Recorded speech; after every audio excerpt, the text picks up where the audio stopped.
Hi guys, today I'm gonna show you how to resume subscription on Disney Plus. So first, let's go to our app and then we log in our account. There you go. So, in order for you to resume your subscription in this Disney Plus, first, make sure that you are subscribed with their plan.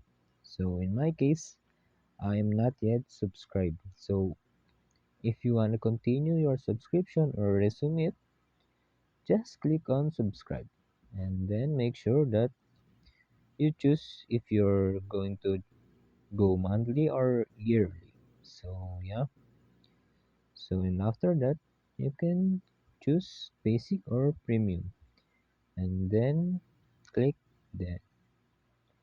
And after that they're asking your payment method, and after that there you go, you have subscription in Disney Plus.